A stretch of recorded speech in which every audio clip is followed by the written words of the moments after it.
할렐루야. 하나님의 전을 찾은 여러분들에게 하나님의 은혜와 평강이 함께 하시기를 주님의 이름으로 축복합니다. 오늘은 그리스도의 대사라고 하는 제목으로 하나님 말씀을 전하겠습니다. 여러분, 바울은 예수님을, 부활하신 주님을 만나기 전에는 복음의 원수였어요.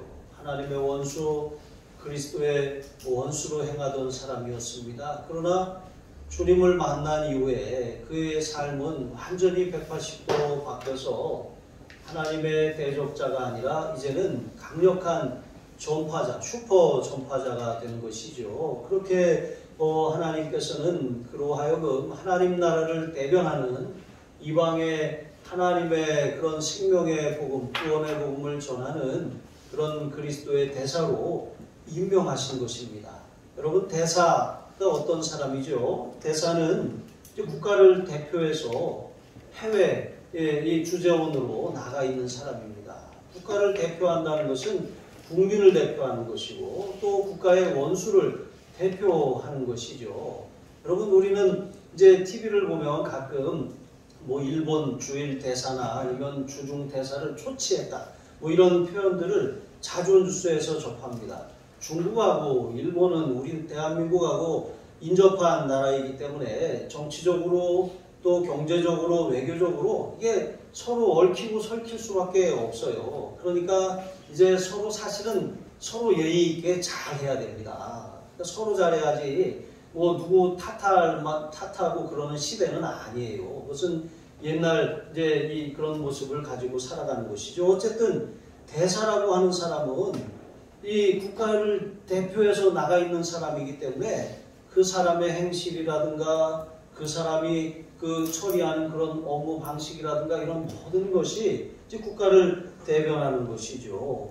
이처럼 하나님께서는 우리를 하나님 나라라고 하는 그런 이 천국을 대변하는 그리스도의 대사로 우리를 세상에 그렇게 파견하신 거예요. 여러분은 우리가 있는 그 자리에 그리스도의 대사로 그렇게 임명받은 사람이고 우리를 임명하신 분은 하나님이십니다. 오늘 우리는 이제 바울을 그리스도의 대사로 임명하신 그 하나님의 명령을 살펴보면서 우리 또한 그리스도의 대사로 어떻게 살아야 하는지 그것을 살피며 은혜를 나누겠습니다. 첫 번째로 그리스도의 대사는 주의 두려우심을 아는 진실한 사람들입니다. 여러분, 예수 믿는 사람 하면 어떤 그런 이미지가 떠오릅니까? 예수 믿는 사람 하면 원래는 진실한 사람, 그런 사람이어야 되는 것이죠. 여러분, 감리교도 하면 메소디스트라고 하는데 이제 완전주의자, 완벽주의자, 그러니까 자기 잘난 맛에 사는 사람들이 아니라 어떻게 하면 하나님의 뜻에 일치하며 살아갈까? 어떻게 하면 하나님을 기쁘시게 할까? 온통 관심과 초점이 거기에 그렇게 맞춰져 있는 그런 사람들이라고 하는 것이죠. 11절과 12절에 보시면 바울은 자신이 주의 두려우심을 알므로 사람들을 권면하였다고 말합니다. 주의 두려우심, 이것은 어떤 공포감이 아닙니다. 이것은 주를 존중하고 경외하는 자들에게 주시는 거룩한 두려움이에요. 여러분, 이것을 경외라고 합니다. 우리는 하나님을 경외하는 사람이에요. 그러니까 하나님을 막연하게 어떤 심판을 받을까봐 두려운 것이 아니라 우리는 거룩하신 하나님의 임재 앞에서 하나님을 존중하고 하나님을 최고로 그렇게 존경하는 그런 하나님의 사람들이라고 하는 것이죠. 바울은 부활하신 주님을 만나고 나서 주는 그리스도시며 살아계신 하나님의 아들이시라고 하는 사실을 발견하고 나서부터 그는 모든 일을 주의 두려우심 가운데 행하였다고 고백하는 거예요. 여러분, 그래서 바울이 전하는 복음과 바울이 전하는 권고가 진실할 수밖에 없다는 것이죠. 우리가 하나님이 우리를 지켜보고 계신다면, 그것을 안다면 우리가 어떻게 함부로 말하고 거짓으로 양심을 속이며 그렇게 살아갈 수가 있겠습니까? 하나님은 우리의 마음을 아시고 생각을 아시고 심장과 폐부를 살펴서 낱낱이 아시고 감찰하시는 분이라고 하셨어요. 그러니까 하나님 앞에 숨길 수 있는 것은 아무것도 없습니다. 그래서 우리가 하나님의 두려우심을 알면 우리는 양심을 따라 행하고 하나님과 또 양심을 따라서 정직하고 진실하게 살아갈 수가 있는 것이죠. 그래서 바울은 자신은 하나님과 또 이 고린도 교회 성도들의 양심을 따라 그 양심 앞에서 아주 부끄러움이 없이 사역하고 거짓 없이 복음을 온전하게 전했다고 그렇게 고백하고 있는 것입니다. 여러분, 주의 두려우심을 참으로 알면 겉과 속이 다를 수가 없어요. 참된 경건은 무엇입니까? 그것은 하나님을 의식하면서 살아가는 거예요. 우리가 다른 사람에게 나 무시당했어. 여러분, 그런 말을 들으면 물론 그 사람이 어떤 일에 집중하느라고 못 들어서 우리가 묻는 말에 대답하지 않을 수도 있어요. 아니면 진짜로 귀가 잘 안 들려서 그럴 수도 있는 것입니다. 아니면 고의로 진짜로 안 들으려고 못 들은 척하고 외면하는 경우도 있을 것입니다. 그런데 여러분, 우리가 그 사람을 정말 의식한다면 어떻게 합니까? 잘 들으려고 해요. 잘 들으려고 눈을 맞추고 얼굴을 보면서 얘기해야 그 사람의 의사가 잘 이렇게 전달되지 않겠습니까? 그런데 건성으로 들으면 엉뚱한 소리를 하는 거예요. 언제 나한테 그런 말을 했냐고 이렇게 따지게 되는 것이죠. 그러므로 우리가 이 사람을 의식하는 것도 중요하고 하나님을 의식하는 것은 더더욱 중요하다는 것을 항상 기억하고 살아가시기를 바랍니다. 바울은 이제 이 외모, 외양, 그러니까 어떤 스펙이나 그런 자신들이 가진 것을 자랑하는 이 거짓 사도들이 바울에 대하여 이렇게 그가 사도가 아니라고 깎아내리는 이제 그런 이 비방에 대해서 바울은 너희는 외모로 하지만 나는 마음으로 그렇게 복음을 전하고 마음으로 하나님을 섬겼다고 말하는 것이죠. 여러분, 우리가 형식도 사실 중요합니다. 마음만 있고 그 마음을 형식이라고 하는 그릇에 담아내지 않으면 그 마음을 알 길이 없어요. 하지만 이 형식만 있으면 어떻습니까? 이게 가식이고 이게 외식인 것입니다. 신앙에는 형식도 중요하지만 그 형식 안에 마음이 담겨야 돼요. 하나님은 우리가 하나님을 섬길 때 온 마음으로 섬기기를 원하세요. 그런데 그 온 마음은 예배라고 하는 형식, 섬김과 봉사라고 하는 형식의 이 그릇에 담길 때 이게 아름다운 거거든요. 근데 그릇뿐이거나 빈 그릇뿐이거나 아니면 정말 이렇게 이 마음만 있으면 또 이게 온전하지 않은 것이죠. 어쨌든 바울은 최선을 다하되 그 최선이 사람에게 보이려고 사람에게 자기 자신을 자랑하려고 하는 것이 아니라 거기에 진심이 담겨 있다고 말하는 것입니다. 이것은 이 거짓 사도들이 흉내낼 수 있는 것이 아니에요. 여러분, 그 마음을 어떻게 흉내낼 수 있는 것입니까? 그런 외적인 형식은 흉내내고 따라할 수 있어요. 하지만 그 마음조차는 따라할 수 없는 것이죠. 그래서 16절과 17절에 보시면 바울은 나는 이제 어떤 사람도 육신을 따라 알지 않겠노라고 그렇게 고백해요. 육신을 따라 안다라고 하는 것이 무엇이냐면 세상의 기준, 세상의 가치, 세상의 관점으로 사람을 판단하지 않겠다는 거예요. 여러분, 우리는 어떻습니까? 사람들의 외모를 봐요. 사람들의 어떤 그런 직업이나 그 사람의 형편을 봐요. 그 사람이 타고 다니는 차나 입고 있는 옷이나 들고 있는 가방이나 여러분, 그 사람들의 그런 어울리는 주변 사람들을 보는 거예요. 하지만 정작 중요한 것은 그것보다 더 중요한 것이 무엇입니까? 그 사람의 내면을 볼 수 있어야 하는 것이죠. 바울은 사람들이 자랑하는 그것, 바울은 누구보다도 더 자랑할 만한 것이 많은 사람이었어요. 당대에 그 가말리엘이라고 하는 그런 랍비 밑에서 문하생으로 그렇게 최고의 학문을 배운 사람이에요. 그는 유대인 중에 유대인이고 바리새인 중에 바리새인입니다. 누구보다도 율법에 대해서 정통하고 철저하게 그것을 지키는 열심히 남다른 사람이었어요. 그는 로마의 시민권자입니다. 그는 가질 만큼 가졌고 누릴 만큼 누릴 수 있는 그런 모든 조건을 구비한 사람입니다. 그런데 그가 그리스도를 만나고 난 다음에 그리스도를 아는 지식이 가장 귀해서 그 모든 것을 배설물처럼 여겼다고 말하는 거예요. 그러니까 더 이상 그런 거 자랑하지 않고 오직 예수님만을 자랑했다고 말하는 것이죠. 여러분, 우리가 이 사람이 관점이라고 하는 게 있어요. 이게 이 관점이 이렇게 왜곡되면 어떤 일이 벌어집니까? 색안경이죠. 그 사람에 대해서 잘못된 관점을 가지면 계속 그렇게만 보는 거예요. 좋은 행동을 해도 그것을 오해하고 또 그것을 아마 이래서 이랬을 거야 하고 그렇게 속단해버리고 마는 것입니다. 그래서 우리가 바른 관점을 갖는 것이 정말 중요한데, 바른 관점은 무엇입니까? 그것은 하나님이 보시는 눈으로 보는 거예요. 하나님의 생각으로 분별하는 거예요. 하나님의 관점은 어디 들어있습니까? 성경에 들어있어요.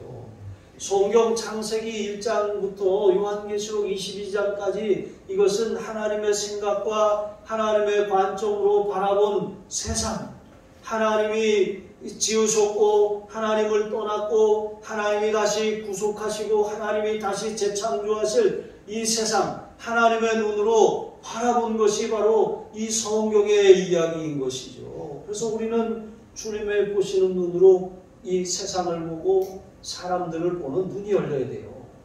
사무엘도 기도해서 응답받아 낳은 아들이잖아요. 사무엘은 기도의 사람이잖아요. 하나님이 그가 하는 말이 하나도 땅에 떨어지지 않게 하는 그런 아주 하나님의 사람이었어요. 그런데도 사무엘도 사람인지라 처음에 하나님께서 이새의 아들 가운데 하나에게 기름을 부어서 이스라엘의 왕을 세우라고 말씀하셨을 때 사무엘의 눈에 딱 들어온 사람이 누굽니까? 이새의 장자 엘리압이에요. 그런데 그 엘리압에게 기름을 딱 부으려고 하는데 하나님이 그에게 말씀하셨어요. 그의 용모와 키를 보지 말라. 내가 이미 그를 버렸노라. 내가 보는 것은 사람과 같지 아니하니 사람은 외모로 보거니와 나 여호와는 중심을 보느니라. 여러분, 중심이 어디예요? 배꼽인가요? 아니죠. 중심은 여러분, 하나님은 우리의 마음을 보시는 거예요. 우리 심장과 폐부를 살펴보시고 아시는 거예요. 그래서 우리는 어떤 일을 결정할 때 교회에서 직분자를 세울 때 그냥 세우는 것 같아도 다 기도해보고 세우는 거예요.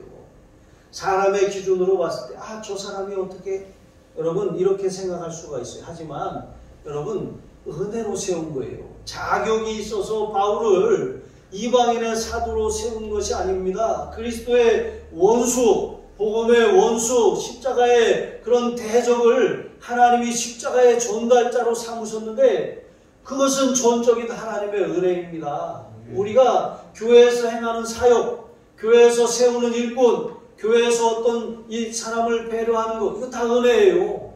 우리가 그런 것을 보면서 자격이 있습니까? 왜 그런 사람에게? 아니에요. 여러분, 은혜입니다. 하나님의 은혜는 정말 우리가 자격 없는 자에게 베풀어졌음을 깨닫는 자에게 그게 흘러가는 것입니다. 자, 그래서 하나님께서 이렇게 이새의 아들들 다 형제들이 무시하고 그냥 너는 양이나 쳐라 하는 그 아들, 말째 8번째 아들 다윗을 하나님이 이를 내가 택하였다고 말씀하지 않으셨습니까? 여러분, 이것처럼 하나님은 중심을 보십니다. 우리도 중심을 보는 영적인 눈이 열려야 돼요. 이게 사람은 겪어봐야 안다고 하잖아요. 근데 겪어서 아는 건 너무 시간이 많이 걸려요. 기도해보고 아시기 바랍니다. 그래서 정말 이 사람이 나랑 계속 같이 가야 할 사람인지 아니면 좀 교제를 끊고 정말 하나님 앞에 그 사람을 위해 기도해야 할 사람인지 그것을 우리가 잘하고, 그래서 친구도 그렇게 사귀어야 하는 것입니다. 바울도 전에는 그렇게 외모로 사람을 보았어요. 자기의 외양을 자랑하던 사람이었습니다. 그러나 그 눈에 비늘이 벗어지고 난 다음부터는 이제는 아무도 사람을 이 육신대로 알지 않는다고 고백하는 거예요. 심지어 그리스도조차, 예수님조차 전에는 육체로 알았다고 자기가 자백하잖아요. 부끄러운 일이지만 그러니까 저가 메시아인 리 없다. 저렇게 저런 사람을 하나님이 메시아로, 저 나사렛 목수의 아들, 갈릴리 촌동네 이름 없는 그 목수의 아들을 하나님이 메시아로 삼으실 리 없다. 그렇게 세상이 보는 관점으로 보았던 거예요. 그러나 이제는 어떻습니까? 그분이 우리를 위해 죽으시고 부활하신 그런 생명의 주인이라고 하는 사실을 깨달은 것입니다. 그래서 이 사실을 깨닫고 나니까 이제 바울의 눈에 이렇게 보이는 거예요. 세상에는 그리스도 안에 있는 사람, 그리스도 밖에 있는 사람. 그런즉 누구든지 그리스도 안에 있으면 새로운 피조물이라, 이전 것은 지나갔으니 보라 새 것이 되었도다. 우리가 예전에 알던 사람, 예전에 우리가 형편없이 살던 때에 우리를 알던 사람이 우리를 보면 네가 어떻게 뭐 이런 말을 들으면 참 부끄러워지잖아요. 그런데 사실 우리가 다 그런 사람이에요.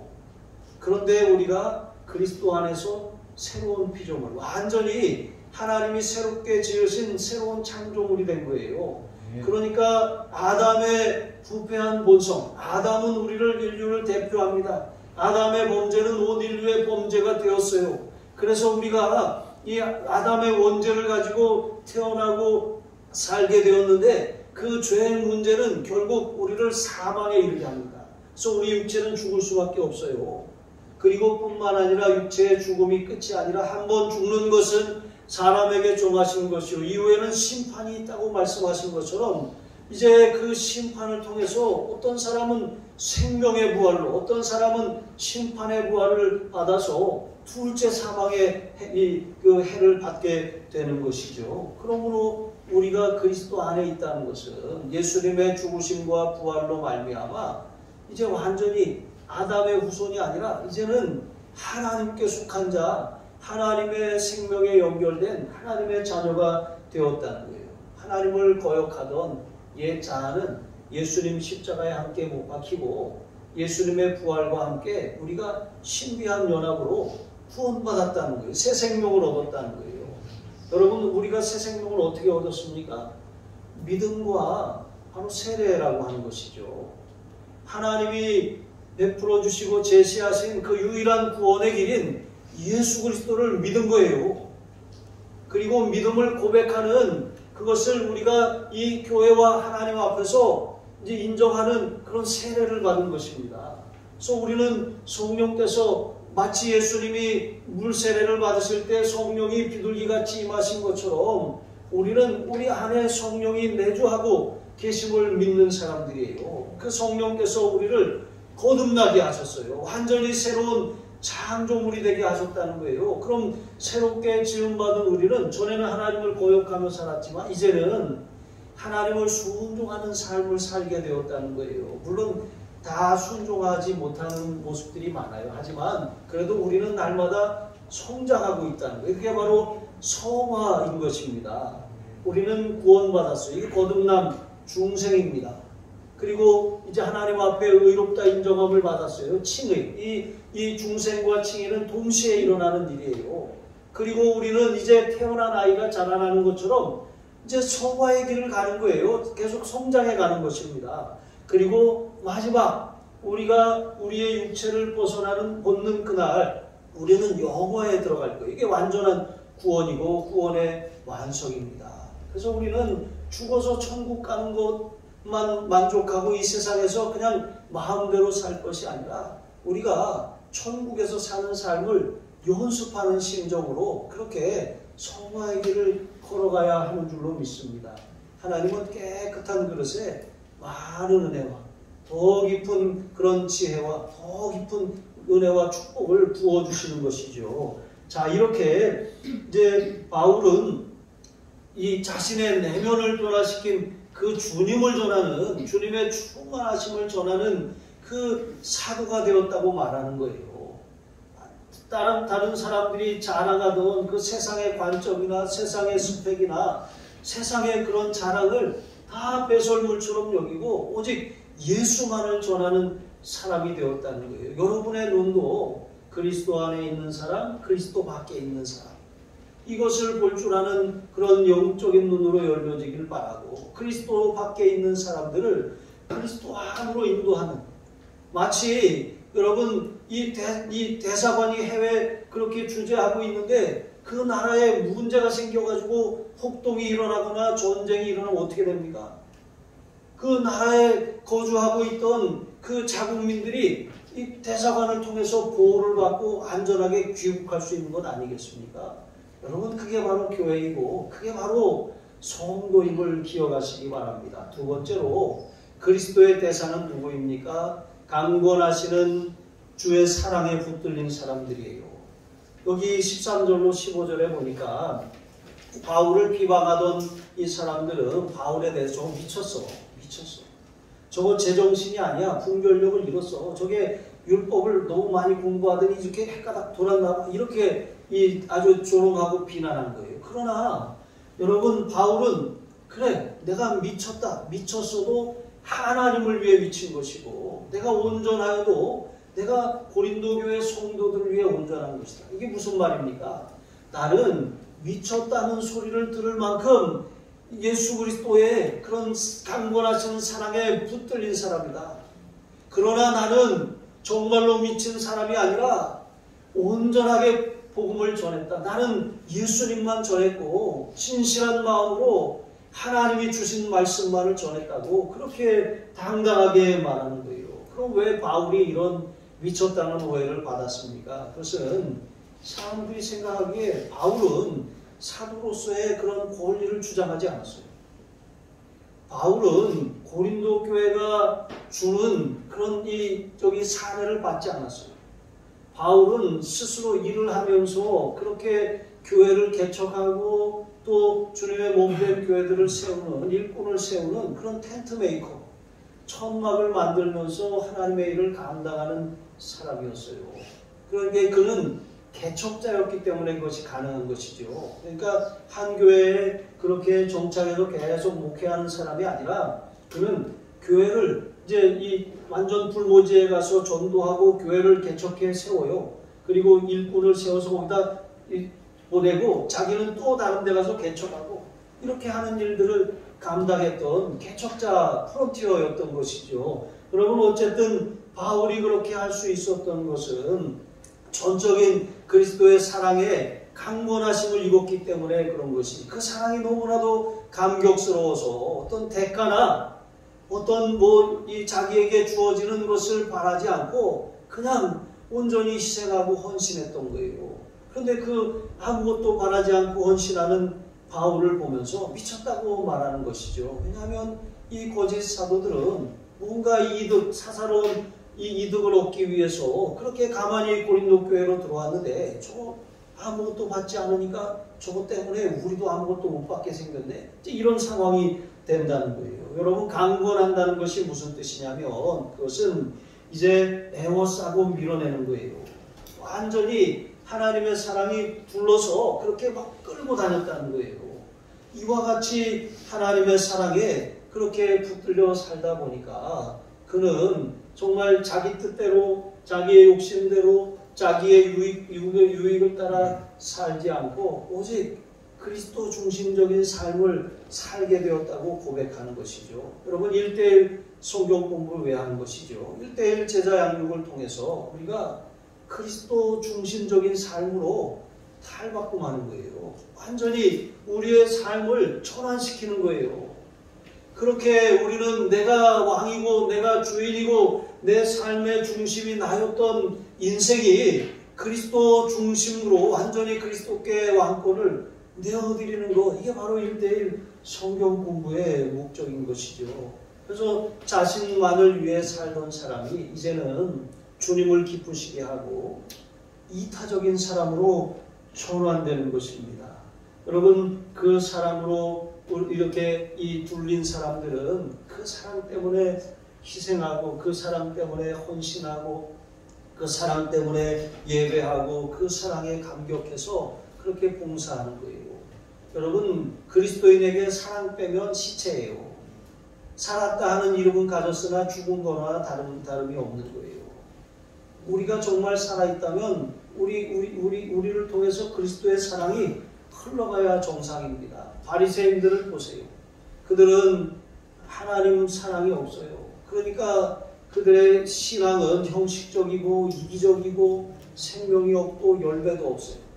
그냥 열매라고 하는 것은 그들도 이 지옥에, 그들도 천국에 들어가지 않고 천국 문을 딱 가로막고서 갖고 이제 더 이 사람들로 하여금 배나 지옥 자식이 되게 한다고 예수님이 그들을 책망하시지 않았습니까? 그러므로 우리가 바울처럼 그 사랑의 강건함을 입어서 살아가야 할 줄로 믿습니다. 그러면 우리는 그 사랑을 통해서 하나님의 나라를 세우고 또 하나님의 뜻을 이룰 수가 있어요. 여러분, 열차 안에 두 사람이 탔어요. 이게 그 기차를 타보면 이게 마주 앉는 좌석이 있고 이렇게 앞을 보거나 뒤를 이렇게 보고 가는 좌석이 있어요. 마주 앉는 좌석을 딱 앉았는데 여기 테이블도 있습니다. 그런데 이렇게 서로 눈을 마주치니까 얘기를 하게 되잖아요. 이런저런 얘기, 어디서 오셨어요? 어디까지 가세요? 무슨 일 때문에 가세요? 막 얘기하다 보니까 이게 이 그리스도인인 걸 알았어요. 서로 예수 믿는 사람이니까 공통 분모가 있잖아요. 그래서 서로 신앙 얘기도 하고 살아온 얘기도 하고 자식 얘기도 하고 막 이렇게 한참 떠들다가 이제 갑자기 한 사람이 시계를 이렇게 보더니 밥 먹을 때 됐네. 그러더니 가방에서 뭘 주섬주섬 꺼내가지고 이렇게 이 샌드위치랑 계란하고 막 먹는 거예요. 이 앞에 있는 사람한테 먹어보라는 소리도 안 하고 혼자 막 먹어요. 다 먹고 나더니 가방에다 또 손을 넣더니 또 하나를 꺼내서 이렇게 까는 거예요. 그러니까 마주 앉은 사람이 이때 나한테 주려고 하나 보다 하고 이렇게 기대를 했는데 이번에도 이 사람이 딱 먹는 거예요. 그러니까 이 상대편에 있던 사람이 좀 약간 좀 너무하잖아요. 사람이 좀 인정도 없이. 그래가지고 나는 아침부터 굶었고 여기 뭐 어디 뭐 먹을 걸 살 수 있는 장사꾼도 없는데 너무 그래가지고 이제 한마디 하는 거예요. 저는 최근에 아주 깊이 감명받은 말씀이 하나 있어요. 혹시 내 이웃을 내 몸과 같이 사랑하라고 하는 말씀을 아십니까? 그랬더니 이분이 먹다가 말고 뭐라고 하냐면 저도 최근에 깊이 감명받은 말씀이 있어요. 혹시 내 이웃의 물건을 탐하지 말라고 하는 말씀을 들어보신 적이 있어요? 여러분, 이게 바로 사랑이 없는 그런 그리스도인들의 모습이에요. 말씀을 우리가 정말 이 하나님의 뜻을 행하기 위해서 나에게 먼저 적용해야 되는데 다른 사람들을 판단하고 비방하고 또 깎아내리기 위해서 그렇게 적용할 때가 많다는 거예요. 여러분, 하나님의 사랑이 우리를 강권하시면 우리는 다른 사람들을 달리 보게 될 거예요. 정말 이 그리스도의 사랑이 필요한 사람, 나를 강권하시는 그 사랑으로 또한 저 사람을 위해 그리스도가 필요하다는 것을 전하지 않겠습니까? 세 번째로 여러분, 그리스도의 대사는 누구입니까? 화목하게 하는 직분을 받은 사람이에요. 19절로 21절에 보면 바울은 하나님께서 우리에게 화목하게 하는 말씀을 맡기셨다고 말합니다. 여러분, 인간은 죄로 말미암아, 아담의 범죄로 말미암아 하나님과 원수가 되었어요. 왜 그러냐면 이 죄라고 하는 것은 하나님의 거룩함을 더럽히잖아요. 물론 그렇다고 하나님이 거룩함이 훼손되지는 않습니다. 그러나 하나님이 아담에게 그렇게 맡기신 그 창조하신 그 피조 세계를 어떻게 했습니까? 죄로 그렇게 얼룩지게 만든 것이죠. 그래서 하나님께서는 이제 그 죄로 말미암아 아담에게 고개를 돌리시는 거예요. 그러니까 죄로 말미암아 인간은 하나님과 원수가 되었습니다.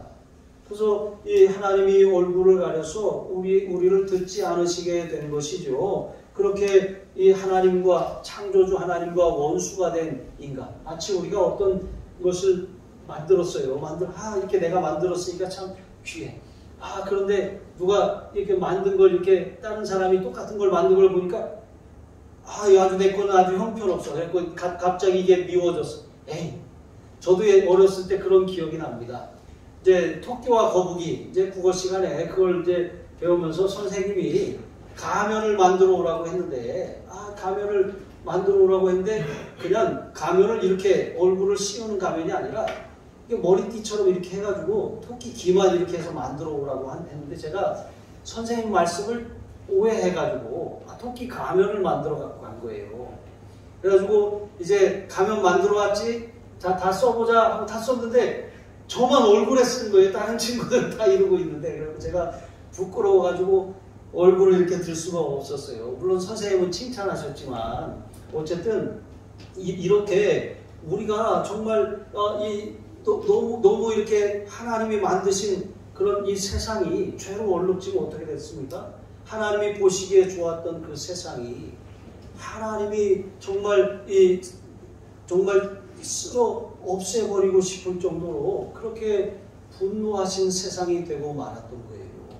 여러분, 우리의 죄악이 이렇게 하나님의 얼굴을 가리면 인간의 모든 불행과 인간의 모든 그런 삶의 고통이 거기서부터 이제 비롯된 것이죠. 그런데 하나님은 아브라함이라고 하는 사람을 택하셨어요. 그래서 창세기 1장부터 11장 27절까지는 하나님이 창조하신 세계가 이렇게 망가지고 심판받고 이렇게 하는 그런 모습을 보여줘요. 그런데 창세기 11장 28절에 하나님이 데라라고 하는 사람의 아들 아브라함을 택하시는 장면이 나와요. 그래서 하나님께서는 하나님의 구원 역사를 이루어 가시는 것이죠. 이렇게 하나님께서는 아브라함을 택하신 하나님께서는 이제 아브라함을 통해서 이제 이스라엘을 그렇게 민족이 되게 하시고 그 이스라엘을 통해서 열방을 구원하실 하나님의 계획을 세우셨지만 이스라엘은 어떻게 했습니까? 실패했어요. 하나님의 실패가 아니라 이스라엘의 실패입니다. 그렇지만 하나님께서는 마치 죽은 나무에서 새순이 나듯이 이 다윗의 뿌리에서 예수 그리스도가 나게 하셨어요. 예수 그리스도를 통해서 이제는 온 인류를 구원하시려고 하시는 하나님의 계획을 실행하시기 시작하셨다는 것이죠. 이렇게 죄인은 스스로의 능력으로 죄에서 벗어날 그런 힘이 없어요. 하나님은 그래서 우리가 우리의 노력으로 하나님의 영광에 이룰 수 없기 때문에 하나님이 친히 사람이 되신 거예요. 이게 바로 성육신입니다. 사람이 되셔서 하나님과 사람 사이에 화목제물이 되신 거예요. 사람의 제물로 하나님 앞에 그렇게 드리신 것이죠. 그래서 누구든지 예수 그리스도를 영접하는 사람마다 하나님과 화목하게 되는 거예요. 하나님이 진노하시는 얼굴이 아니라 그대로 우리를 바라보시는 그런 이 얼굴이 되시는 것이죠. 하나님의 은혜가 비치게 되는 것입니다. 이렇게 우리는 예수 그리스도로 말미암아 구원받았어요. 하나님과 화목하게 되었어요. 하나님과 화목하게 되고 나니까 다른 사람들이 달리 보여요. 하나님을 떠나서 하나님과 원수로 살아가는 그 영혼들의 울부짖는 그런 소리가 들리고 너무 안타깝잖아요. 그래서 우리는 그 사람들을 하나님과 내가 화해한 것처럼 예수 그리스도, 하나님의 의가 되시는 예수 그리스도를 소개해서 저들도 하나님과 화목하게 해야 되겠다. 여러분, 이런 마음으로 우리가 복음을 전하는 거예요. 그런데 복음을 전하는 데는 단지 우리가 말로만 해서는 어떻게 전달이 제대로 되는 것이 아니에요. 복음이라고 하는 것은 우리가 실제로 믿고 그렇게 사는 삶을 통해서 입증이 되어야 하거든요. 그래서 예수님께서도 이와 같이 너희 빛을 사람에게 비치게 하여 저희로 너희 착한 행실을 보고 하늘에 계신 너희 아버지께 영광을 돌리게 하라 말씀하셨어요. 여러분, 우리가 복음을 믿는다라고 하는 것은 예수 그리스도로 말미암아 완전히 새로운 피조물이 되었다는 것은 아담에게 하나님이 처음 맡기셨던 것처럼 그 세상을 하나님의 그런 청지기가 되어서 잘 관리하고 돌보고 그것을 경작할 책임이 있었던 거예요. 그리스도 안에서 그것이 다시 회복된 것입니다. 우리는 이 세상, 이 만물이 하나님의 구원을 바라고 탄식하는 이 세상을 하나님의 청지기가 되어서 그리스도의 대사가 되어서 이것을 잘 가꾸고 관리할 책임이 있는 거예요. 먼저는 하나님을 떠난 사람들에게 복음을 전해서 하나님과 화해시키고 또 우리가 사람뿐만 아니라 피조물, 이 자연 만물을 사람이 죄로 말미암아 훼손했잖아요. 여러분, 사실 환경운동은 기독교인들이 해야 되는 거예요. 하나님이 지으신 피조 세계를 우리가 잘 가꿀 책임이 다시 부여받은 것이죠. 그러므로 우리는 예수님의 그런 십자가 부활을 통해서 하나님과 화목되었고 하나님의 생명에 연결이 되었습니다. 그러면 다른 사람들에게도 하나님과 화목할 수 있도록 복음을 전하고 또 우리가 우리의 행실, 선하고 착하고 거룩한 행실을 통해서 우리가 믿는 하나님, 우리가 그렇게 믿는 이 복음이 참으로 진실하고 거짓이 없음을 드러내 보여야 되지 않겠습니까? 그러면 사람들은 우리의 말을 듣고 돌아오는 것이 아니라 우리의 행실을 보고 하나님께로 돌아오는 거예요. 여러분, 이와 같이 우리는 이제 그리스도의 대사로 이 세상에 살고 있습니다. 여러분의 집안에, 여러분의 회사에, 여러분의 가문에 그리스도의 대사로 파견받았어요. 그런데 우리가 그리스도의 명예를 걸고 그리스도의 이름으로 그리스도의 빛을 발하며 그렇게 우리의 직임을 감당해야 되지 않겠습니까? 그냥 단지 우리가 아무것도 하지 않으면 아무 일도 일어나지 않아요. 복음을 전하지 않으면 우리 그 사람들이 하나님의 의로움을 알지 못해요. 우리가 선한 행실을 보이지 않으면 우리의 말을 사람들이 듣지 않아요. 여러분, 우리는 그리스도의 대사입니다. 그리스도의 사랑을 가지고 사람과 사람 사이를 화목하게 하는 그런 사람, 하나님과 사람을 화목하게 하는 그런 사랑, 그게 참된 하나님 사랑이고 이웃 사랑임을 잘 기억하고 그리스도의 대사로 살아가시는 저와 여러분이 되시길 주님의 이름으로 축복합니다. 기도하시겠습니다.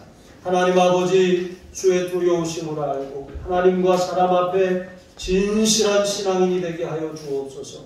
강권하시는 십자가 사랑에 붙들려 자기중심적이고 이기적인 삶을 내려놓고 그리스도를 위해 기꺼이 헌신하며 사랑으로 봉사하며 살게 하여 주옵소서. 하나님과 원수된 세상을 십자가 부활의 복음을 전함으로 하나님과 화해시키게 하시고 또 화평을 이루는 그리스도의 대사로 살게 하여 주시옵소서. 우리 주 예수 그리스도의 이름으로 기도합니다. 아멘.